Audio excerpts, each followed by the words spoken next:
Good afternoon, everyone. My name is Mark Dirks, and on behalf of ACRL and Choice, I'd like to welcome you to today's program, Researching Researchers, Designing the User Experience at ProQuest RefWorks, which is sponsored by ProQuest. Today's discussion is one in a series of sponsored webinars from ACRL and Choice that addresses new ideas, developments, and products of interest to the academic library community.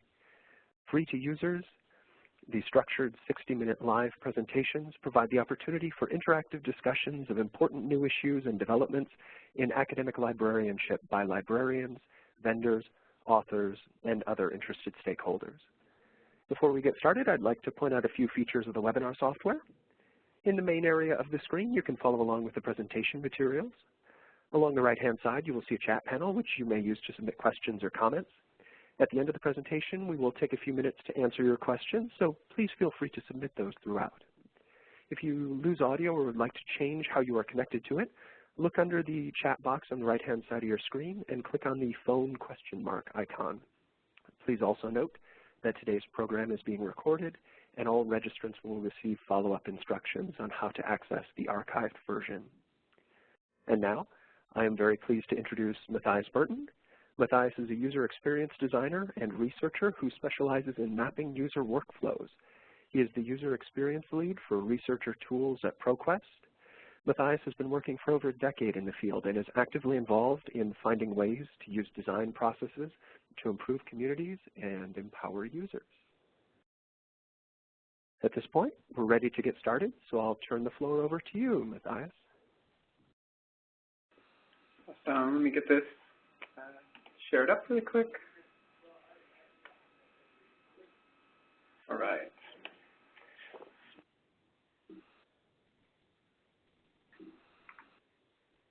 Well, thank you guys. I'm really excited to be here today and talk about some of the work I've done in user research and interaction design. I joined ProQuest in 2013. I helped design a tool that we sell called Research Companion. And it's a tool that helps teach information literacy to new researchers. Now I'm the lead designer for our researcher tool segment, as Mark just kind of noticed a second ago. And I really focus on studying our researchers' workflows. So I'm primarily working on RefWorks. When people think of citation management, I think that's the tool that kind of comes to mind. But I also work on another tool called Pivot. For people that are not familiar with either of these tools, just kind of give a quick glance as to what we do. RefWorks helps researchers kind of manage and organize their citation metadata and the reference material that they have. We have a Word plugin tool, a Google add-on, as well as a web bookmarklet for pulling materials from the web. And Pivot helps researchers find funding, collaborators, and opportunities. It involves a slew of different small products, including Pivot itself, Community of Scholars, or COS, Pivot Gallery, and a small product called Papers Invited. To everyone else that works within RefWorks and any of these products, it kind of looks something like this to them. They see, a set of colors, text, highlights, buttons, icons, and containers that kind of organize this information in different ways. But before it ever even gets to look something like this, before it's even a line of code, we as a team really work to center our ideas around real people doing real research. And so this is me on the left right here. I'm working with Jeff Jones, a member of our team, a development team. And we're doing what's called a user story map and identifying out needs that our users have. And we did this early this year, trying to identify what we would prioritize building over the next year on RefWorks.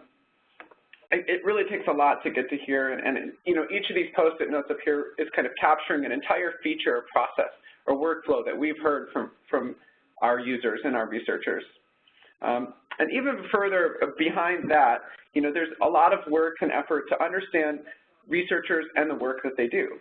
As a user experience designer and researcher, I really kind of focus in on actions that people take.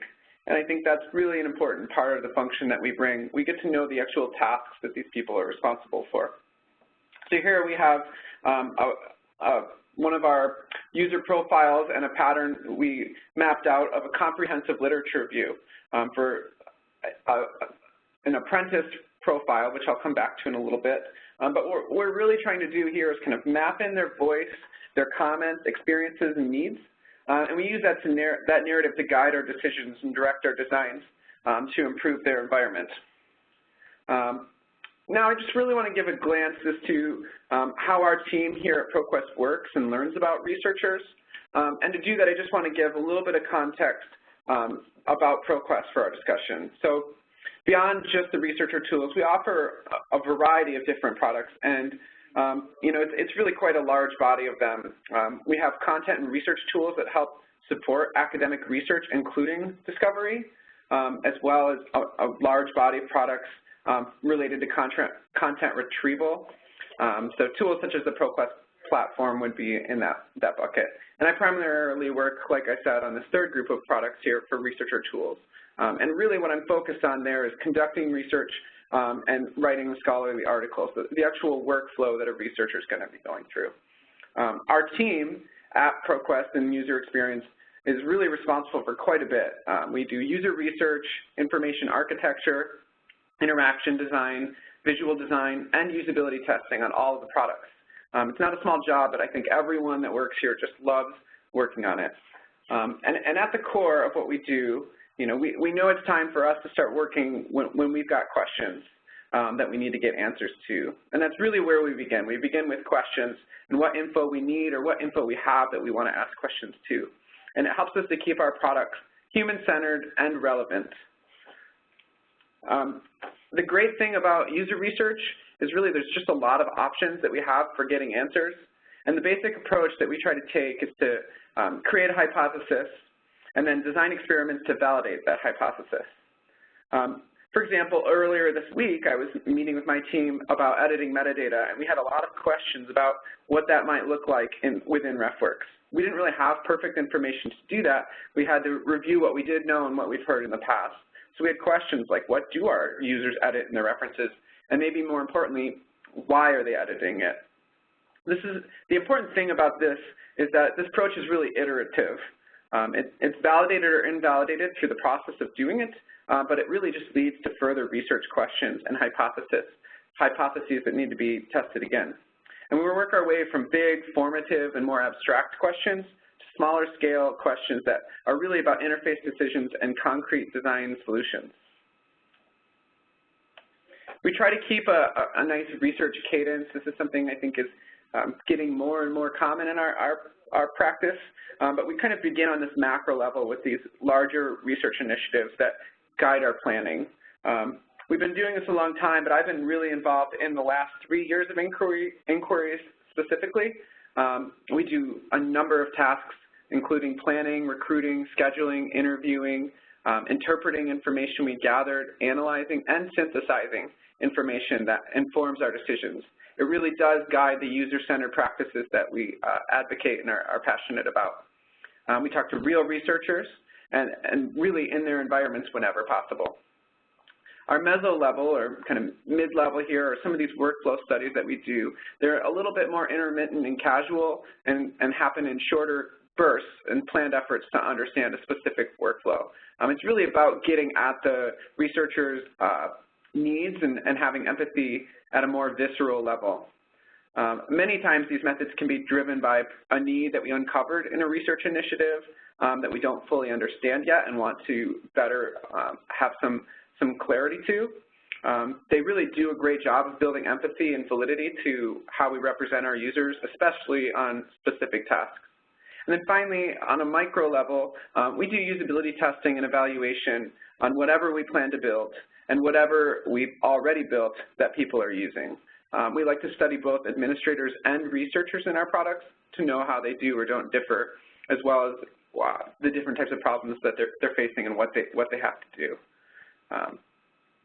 And one of the principles that we try to keep this as part of our practice whenever possible is to visit the user's environment where they're actually at. Earlier this year, I had quite a striking conversation with a PhD candidate about her use of space and how it uncovered all the solutions that she has in her dissertation. So some of these things can really help us to drive understanding about what they're really doing. And beyond just physical spaces, researchers keep different contexts. So research can be done in a tactile or a digital environment. This image on the left is actually from a researcher I spoke to that made all of his mathematical models within the same notebook, but it always left a task in which he had to now translate these to bring into his papers through LaTeX and a lot of the problems that came from that translation process. Versus on the right here, I had a researcher talking to me about how he went into JSTOR and would grab different abstracts and citation information just to get to the author data and put it into a Word document where he could remanipulate what was there.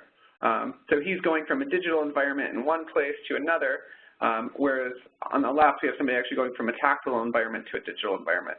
Different problems, different challenges, but that context just gives much better and much more understanding to the story that's happening there. And cumulatively, we try and cover different spaces, particularly on our macro-level research, so we make frames that we can use for conversations with our teams. In 2014, for example, we kind of mapped the different stages of a researcher's career, and I'll return to that in just a little bit here. But those ideas kind of expand and contract as we gather new insights, and so the frames can kind of evolve and get better informed. Last year, we worked with some interesting influences that different fields could play and informed theories that we later validated using some existing literature and usability studies about the influence of the discipline on the research workflow.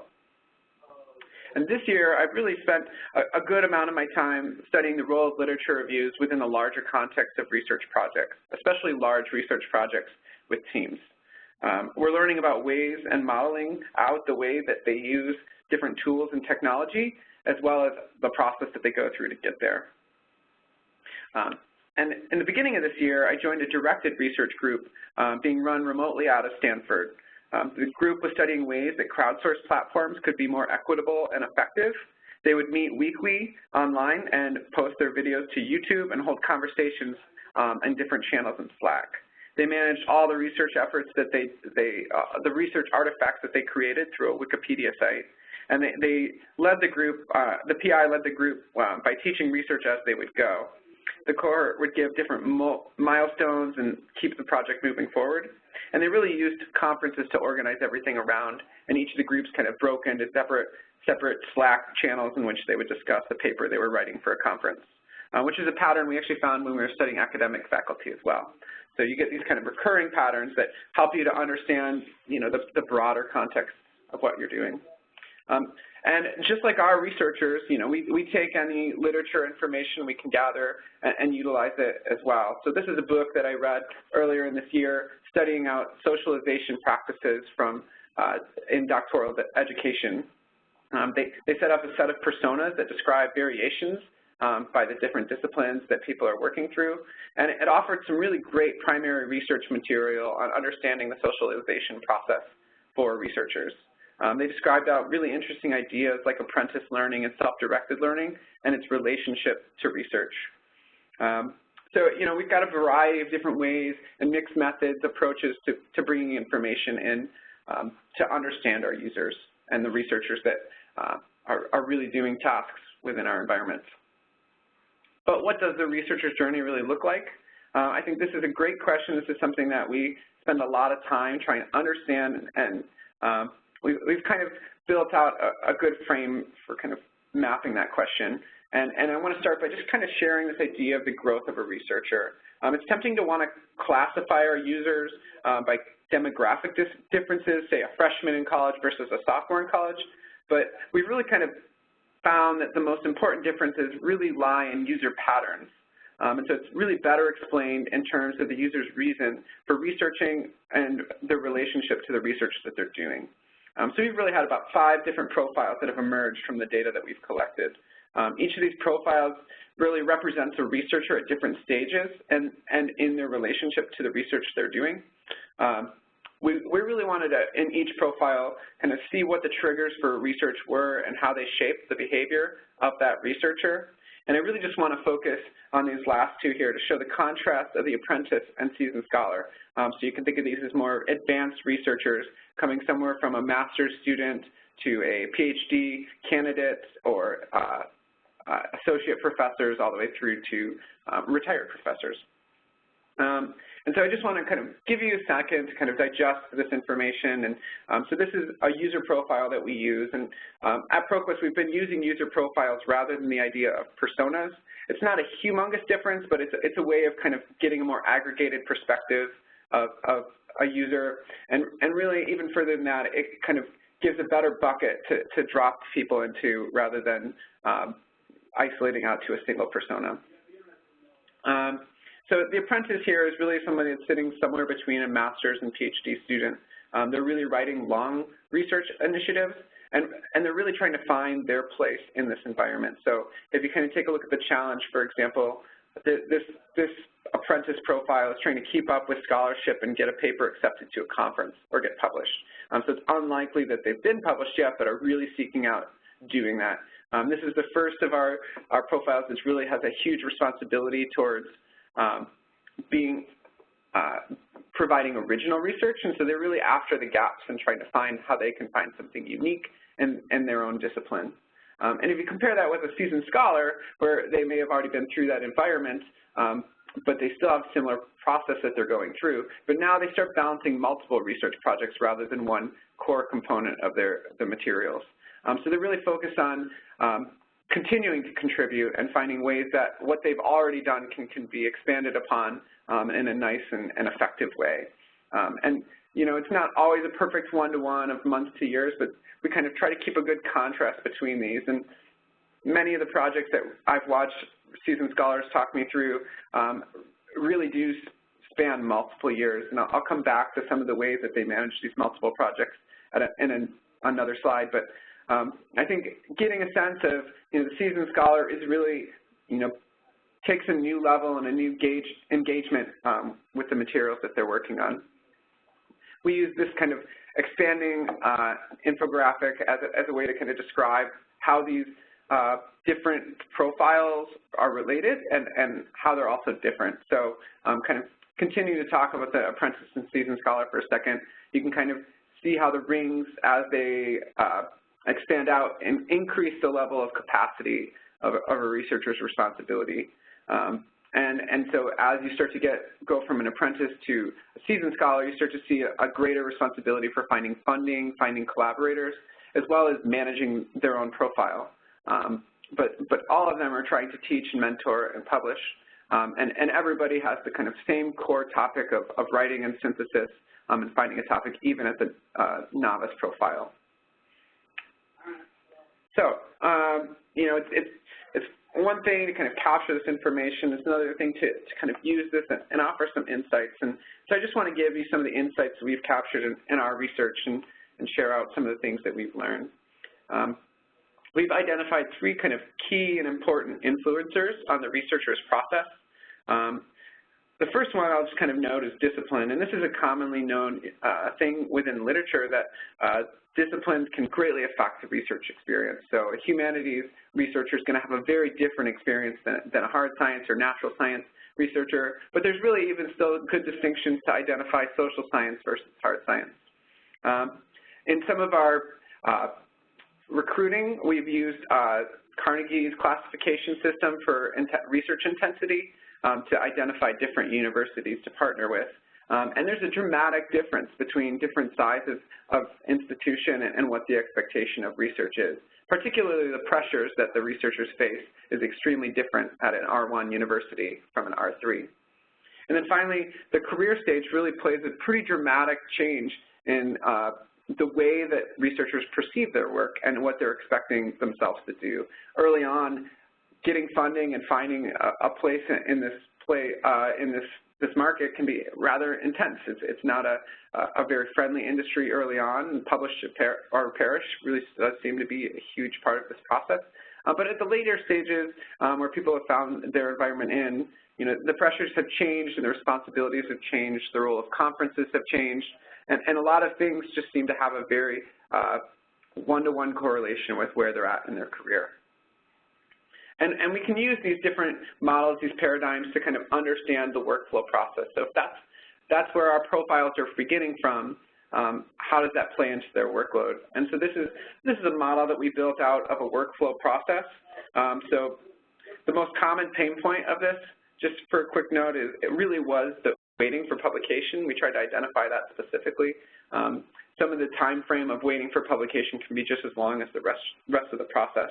And models like this kind of just help us to see how our tools will play into the bigger picture. And really, I think that's why we do what we do. It helps us to guide conversations about researchers' needs with the teams that we work with. And when we focus more on the seasoned scholar and kind of bounce away from some of the other profiles, this process gets a little bit more complex, and so it takes another level of granularity in which they become responsible for both research and teaching that have to kind of ebb and flow between each other. So as these professors get larger teaching loads, their research has to kind of drop, but as their teaching load drops, their research load gains. Service kind of plays this common practice that goes throughout the year, and conferences are kind of used as a way to take what otherwise is kind of unstructured work and organize it. And so these dashed lines that you're seeing are our way of modeling the different types of projects that people are running at a single time. And so especially the academic faculty describe these as lines of work. And so it may not just be one paper, but it may just be one environment in which they study. And they're kind of happening at different places, different stages. Some things are closer to being funded, some things are closer to being published. Others are really just kind of new and coming throughout the process. So this is the kind of environment that some of these seasoned scholars are kind of facing. So I'd like to take a second here and just share some of the more specific patterns that we've seen in our research and how we kind of get to some of those models. So beyond just kind of a grounded theory building of models and building of conceptual frameworks, we really see some very specific things that are kind of insightful for us. So one of those that I think is particularly interesting are the ways that different profiles use for organizing their research. So this one on the left is a domain learner profile of ours, and they organize their entire RefWorks account by classes. And so this specific researcher would actually reorganize his RefWorks each time he had a new class, put in each week, and organize all the materials within that.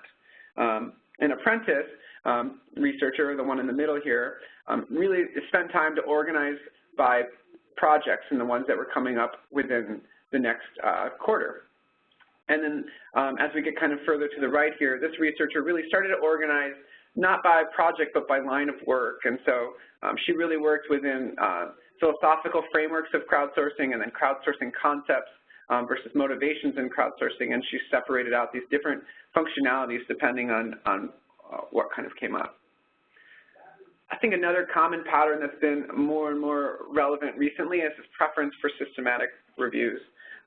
Several researchers have kind of gravitated towards this, and it's really a common workflow that we've seen. This is just a model that I pulled from the Literature Review in 6 Steps, which is a great book for kind of describing out how some researchers are taught to do literature reviews. But the patterns that we start to see really involve downloading an entire set of results and then systematically categorizing those results well before diving into the reading. And it's really kind of forced us as a company to listen to our users and focus on things like performance, because, for example, this researcher, really struggled to get through a few thousand articles, and that's kind of a telling thing that she's working through a few thousand articles. Earlier this year, I actually had a researcher describe to me about delegating out their systematic literature review where there were 8,000 articles. She had a team of 6, and they had to kind of work through reading each of those before publishing an article on the topic. So another interesting pattern that we've started to recognize is that researchers seem to find comfort in the ways that they write.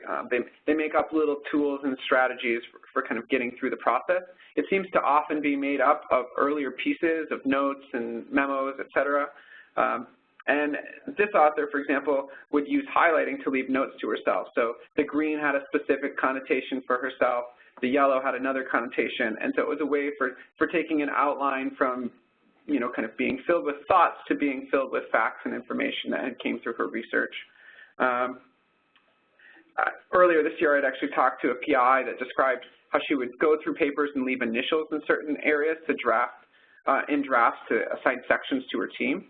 Another thing that's kind of interesting is that Word is still kind of the common tool, and many of the reasons that are cited by the researchers we talk to is really that the plugins that are available as well as track changes tend to be preferred in this format. They really like the format that comes from that.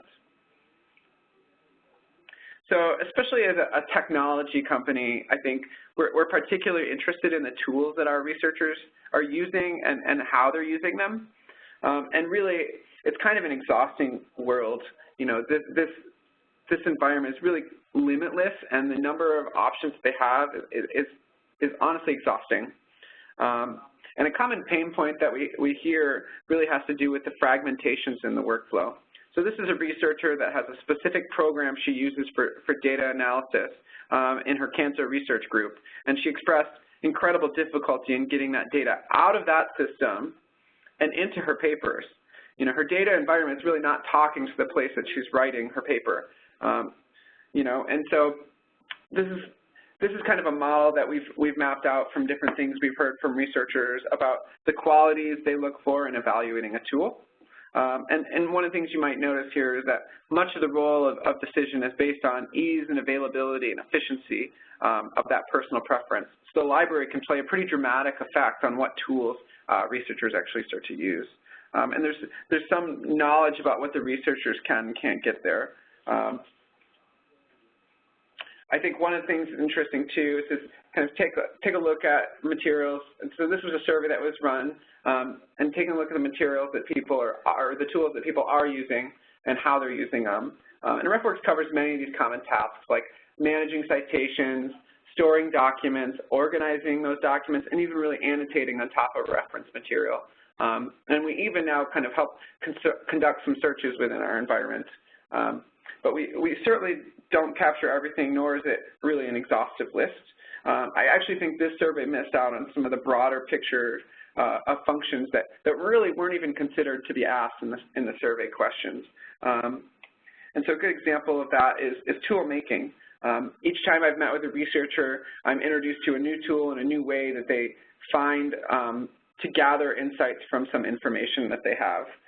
So here I've got a literature review that was mapped out by a researcher, and essentially what they're doing is starting to identify patterns between authors, patterns between geography, location, et cetera, timelines for when things were published. And another delegated reading to his group using kind of a similar thing. He would actually take task tools, to-do list tools, and set in all the different functions and research tasks that they had for that day and share them out to his team. It seems like a lot of the research tool making has to do with specific projects, but some common patterns like this literature map do seem to exist and seem to be a pretty regular thing that come up rather often. Another really common tool was this idea of trying to capture the bigger picture. So several users have now described to us this idea of using either a Gantt chart or a broad-based picture. I've seen some Kaizen boards as well. Many different ways of just trying to gather the bigger picture of what they're working on. And then there's also really the smaller picture too. So within these bigger pictures, they're trying to decompose out a variety of tasks. So this researcher on the right, she's a PI, created different columns for the different phase of her research activities, and then wrote out every single task with cards that she could assign not just to her team, but to the subjects that she was studying, as well as to herself. And it was a way that kind of created a digital paper trail of the progress that she was making. And several others have described kind of similar ways of creating buckets to drop things into that they move in and out from. And they really kind of matched us with a frame for seeing their projects. And people are really looking for, many of these researchers are really looking for a way to see where they're at in their process. And so I really want to ask this kind of broader question, which is what can we really do with these materials?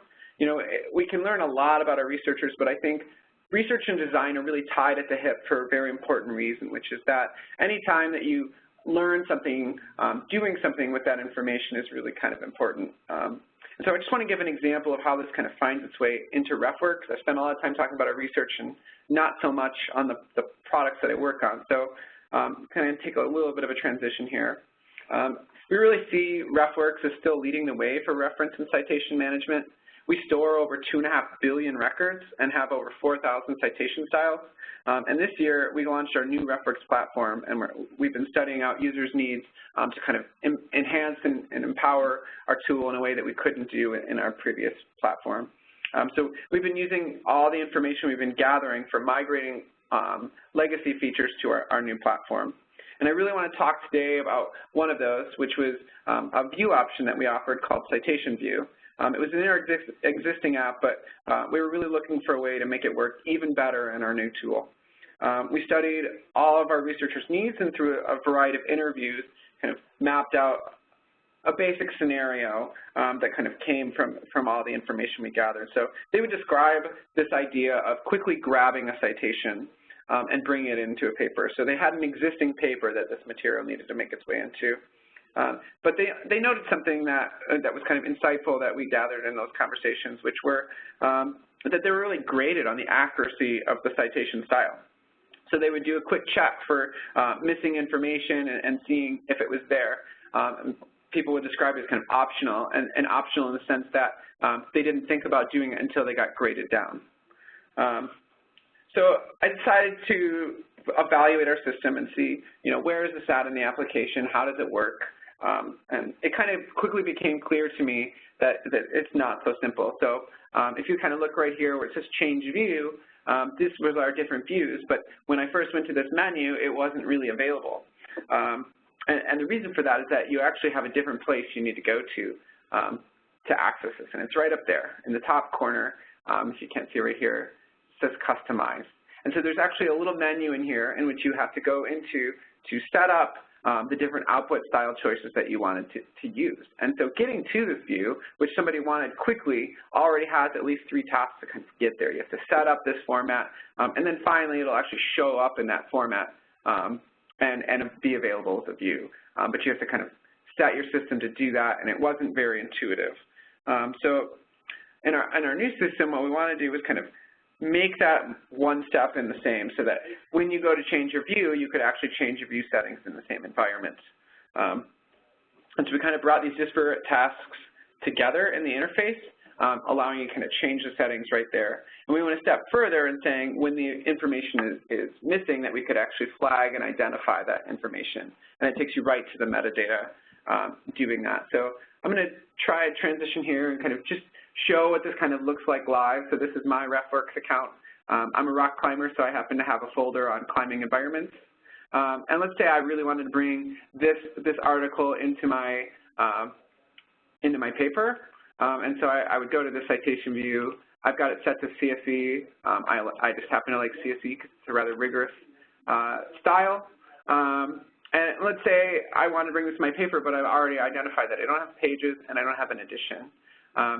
So granted, I don't have this right in front of me at the moment, but if I wanted to address this, I can actually click onto edition and bring it in. So if this was the first edition of the page, I believe this one actually says something about its name, right in the name. I believe it was all editions. And so if I save that now, I no longer have that error, and I can do the same thing for pages. So let's say this is not applicable. We can save.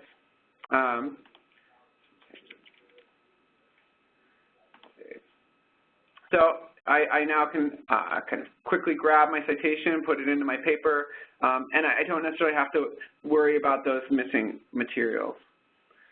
So that's one way in which we can take a feature that was there already in our system, but could be done much better by learning about our users and learning about their needs in the product. And so I really just want to take a moment and just kind of, before I close out here, just kind of share some of the ways that we envision the future of RefWorks, kind of using some of our research insights to kind of imagine new tools, new technologies, and new opportunities. I think one thing that's kind of important to note is that we kind of look backwards before we look forward. So we've been in this industry for 15 years and learned a lot about the expectations that our researchers bring in choosing a tool. And I'm really kind of proud to be a part of kind of a long history like that. We have a lot of internal insights as well as, the research materials that we do. And but I still like to ask, what if we did something different? How might we do something different? How might we change our paradigms? And so just to share a few ideas that we're imagining, this is a mock-up that I worked through to kind of envision new possibilities and new modes for our tool. And so just kind of imagining this profile by profile, if I look at our GenRec users, bringing in full text or ways to purchase materials has kind of an incredible value. They're really focused on reading and analysis, so if we can make that process of getting to their materials more efficient, I think that's an incredible possibility, and doesn't necessarily change our infrastructure, but it does change the process and options that we give to them. So what if we knew a student's classes and integrated their reading lists within their RefWorks account? I kind of already showed an example where domain learners described to us how they were organizing and using class structures within RefWorks. Departments and fields disciplines could have their own folders too, kind of making organization by class easier than it's ever been before. So you no longer have to do that by hand to do that, and it really changes the format and structure in which you organize and manage your citations. And going a little bit further here, what if we helped apprentice researchers kind of see the bigger tasks of work ahead of them, as well as the tasks that they've already completed? Being able to see what you've read and what you haven't can give some really interesting identities to what's left for you to read, as well as kind of mapping out how much you've got to go. And then finally, for some of our seasoned scholars, they're looking for ways to plan and organize their research. So they could probably really benefit from new ways of anticipating how much time investment they've got once they've completed a literature search. So within a single interface, we can kind of share and manage for a lot of different users. And I think that's kind of the goal that we're going after here. So I just want to say thank you. I really appreciate being given an opportunity to share out some of the research that we do here at ProQuest. I love working on these products. It's been a great passion of mine, and I really appreciate this community and its interest in the work that we do. So, yeah. Thank you, Mathias. This is Mark from ACRL in Choice, and it looks like at this point we have some time to field questions from all of you in the audience. So if you have any questions, please feel free to type a few into the chat panel, and we'll do our best to get to them. So I would just give folks a couple of minutes to offer some questions. So it looks like we have a question here from Pat asking, is flow a thing of the past? And I don't know if you have any insight into that, Mathias.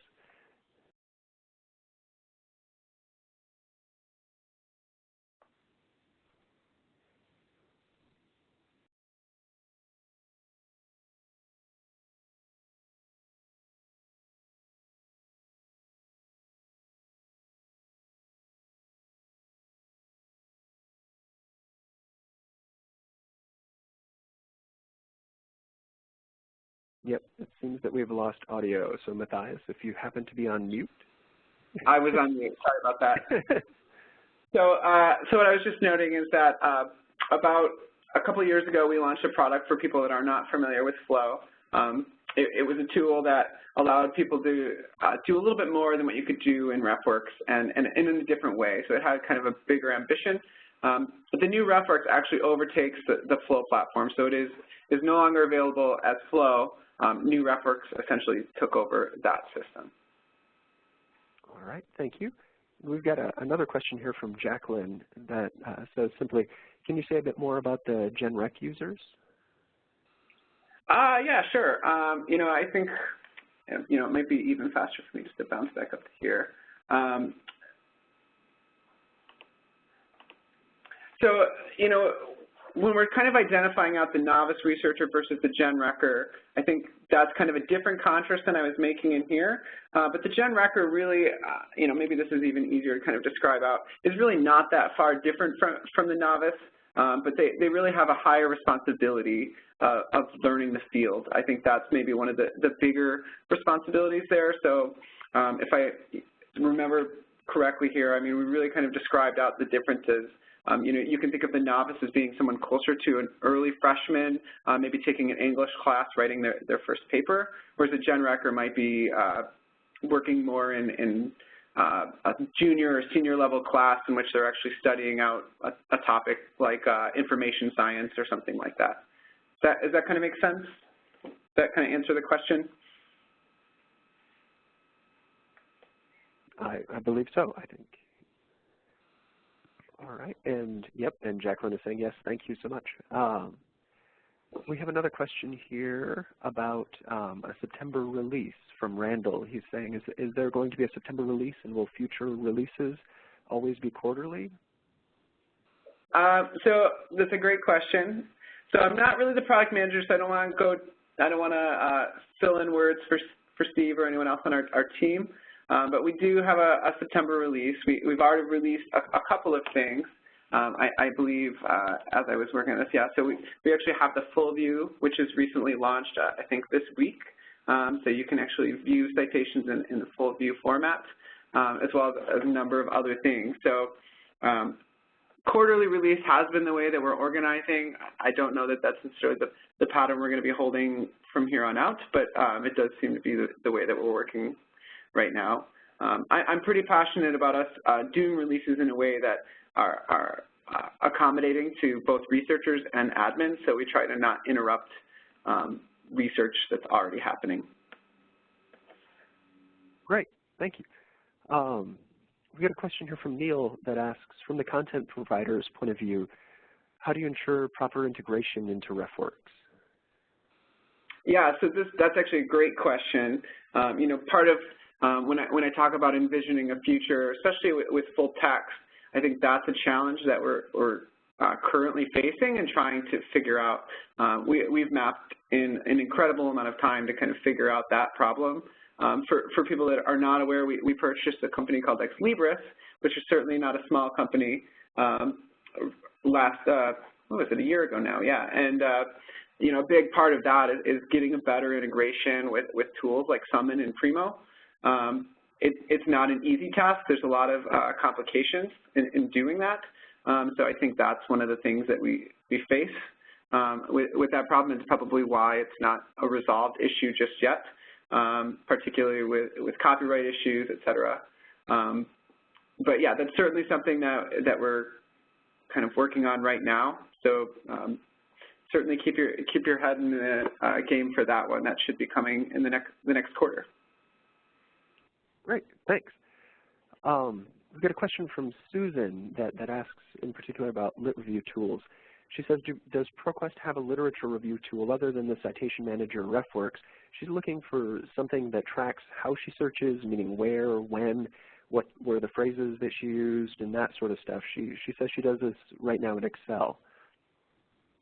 Yeah, so, you know, this is a good example where I was talking about the tool making. I'd love to actually contact with you after. This would be great. My email is just matthias.burton@ProQuest to kind of learn how you're even in doing your literature reviews. But I think RefWorks will be the tool that we do that. We don't have a separate tool to manage that entire functionality. And we are aware that people use other tools and technologies to kind of work through that system. But I think if anything, we'd want to build those kind of patterns into RefWorks. Great, great.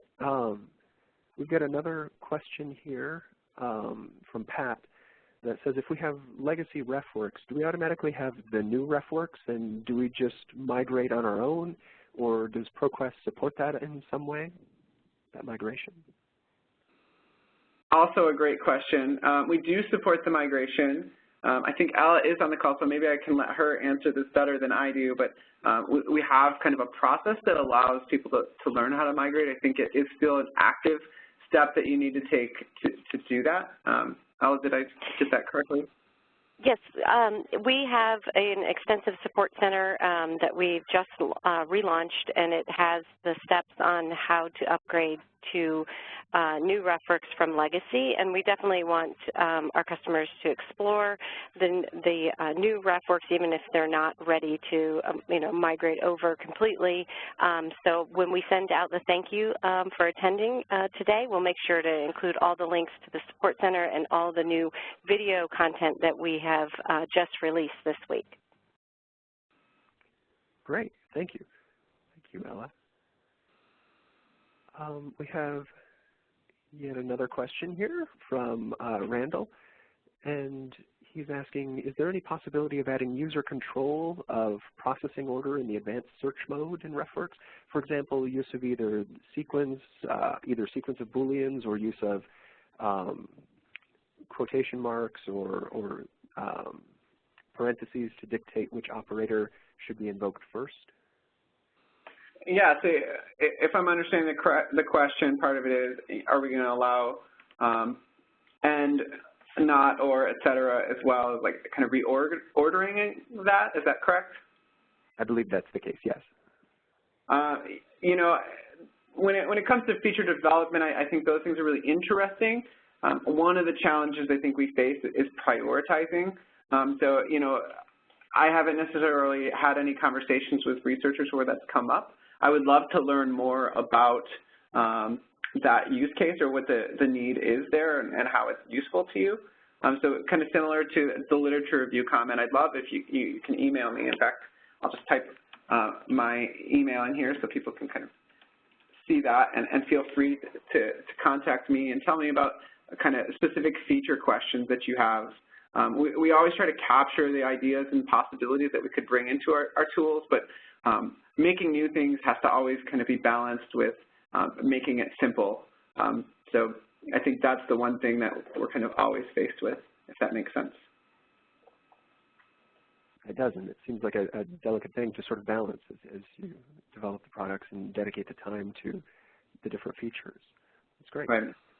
But we do, I did want to note, we do have Booleans that are available here. So for people that are in the new RefWorks, take a look at that, and I'd love to hear your feedback on our advanced search tool. All right, thank you. We get another question here from Bobby, who says, I get asked this frequently from my students. Why should I use RefWorks over Mendeley? He says, I teach RefWorks and haven't kept up with Mendeley in the past year or so. So do you have any perspective on that? Sure. So I will give my user experience perspective. As a UX designer, I play with just about every citation tool I can get my hands on, and I use them to kind of inform what I'm working on. And I'm not going to deny that Mendeley has a good tool. I think they do a very good job. I think ProQuest and Elsevier have very different motivations and business models, but I think for the key value that you can get out of using RefWorks over a Mendeley, at least in the current context, is really the support from the university. We really partner very directly with librarians and make sure that they have access to materials and information and insights as best we can do. And I think that relationship and that set of support systems is really valuable. There's nothing worse than hearing from researchers that it's, they have a paper due in 10 minutes and it's 11:50 in the evening, and they can't get their citations into a paper. And I think RefWorks support has gone way above and beyond to kind of solve problems just like that in the past. People have called and they have some problem, in the late hour. I think that's one of the unique things that is working. I think the other is that this new environment that we have with the new RefWorks really offers a lot of opportunity to scale and improve our functionality, and we're really kind of committed to that.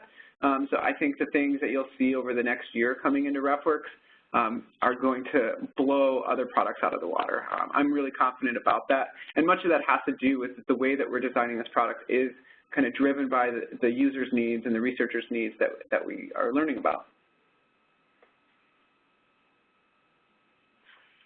Thank you for that. That's great. If we have any other questions from folks, please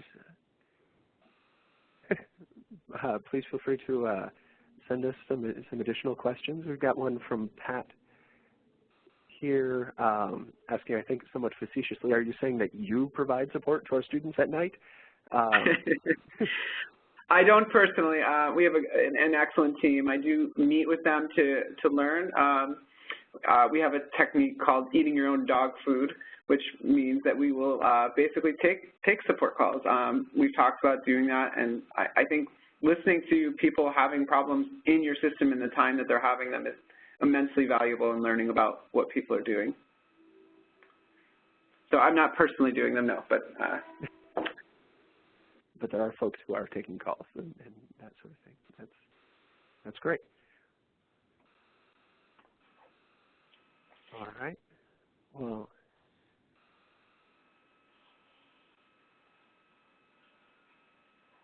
give it just a minute or two more to see if we get any additional questions that come in.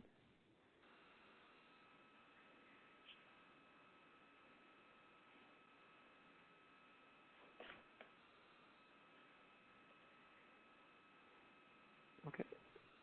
And we do, if you are able to take a look at the chat box, we have shared a couple of links from ProQuest where you can take a look at RefWorks and the resources around it and how to upgrade to it, user guides and training and that sort of stuff. And you can also take a look at the new RefWorks YouTube channel. And both of those links you should be able to find in the chat box.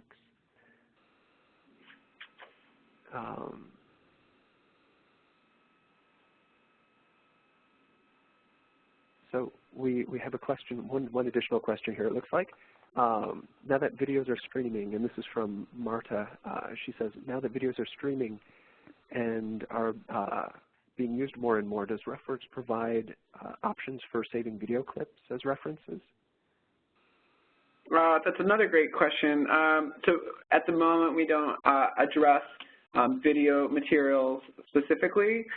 We are actually in this last release, this September release, working through dealing with multiple attachments on a reference. So you can add reference material onto your reference. So if you've got a data set or a video, something like that, it can be appended to it. That's actually a great opportunity. I think that we just purchased a company called Alexander Street Press, and we'll be working through things with video, I would imagine, over the next year. So nothing in the tool just yet, but that's a really great ask. Great. We've got a couple more questions here as well. It looks like William is asking, as we work with the new RefWorks and uncover bugs and user pain points and those sorts of things, how do we report them so that we can get those issues addressed? Yeah, so these are, this is something I'm particularly passionate about doing, and there's nothing worse to the user experience than a bug. You can email us at support@refworks.com or support@proquest.com. I think support@refworks.com should probably help get the question answered quicker. But any bug that we find, as long as we can replicate and reproduce the bug, we try to address as quickly as possible. So I think a couple of things to note is that if you do find bugs, try to write out where you're seeing the issue and how you got to that screen, as well as screenshots of what you're seeing. That just helps us to kind of, the first thing that we need to do when we see a bug is figure out, how did this, how is this a bug? How is it working? And can we reproduce it? So the faster you can help us to get to that, the better we can do that. I will send out that email right here in the chat as well. Great. And Rand will also ask, will RefWorks administrators be able to sort on the user data columns? Because it seems that presently those are fixed fields. I'm not sure if I understand the question. Maybe we can, was it typed in the chat? It was, yeah. Here. You can share that to me. So they're asking about being able to, let me switch my view to normal view for a second. Yeah, sorting on the user data columns. Let me see if I can share that over with you.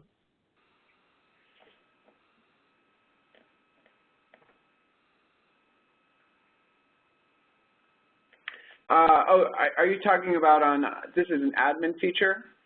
Yes, I believe so, yep. Okay, so yeah, so that will be coming. We're mapping out a whole variety of admin features for the next quarter. So I believe that one's actually slotted either next quarter or the following. Great, great. Right. Well, I'm not seeing additional questions coming through, or if you have any, I would encourage you to offer them, as we do have a couple of minutes here at the end.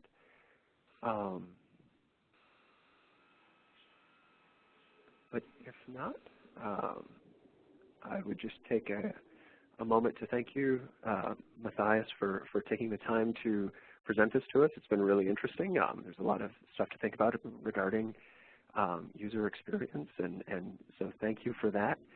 I'd also like to take a moment to give you a virtual round of applause. Thank you again for spending time with us. We appreciate the insights you've been able to provide to us. I would also remind folks in the audience that we have recorded today's program, so if you can, be on the lookout for a follow-up email from ACRL and Choice that will include instructions on how to access the archived version. I would also point folks to our post-webinar survey, which you should be able to find a link for in the chat box there. If you could take a few minutes and give us a little feedback on the presentation today and how things went, we would greatly appreciate it. So thank you, everyone, for joining us today, and I hope you enjoyed the session, and I hope everybody has an excellent day. Awesome. Thank you, guys, for listening.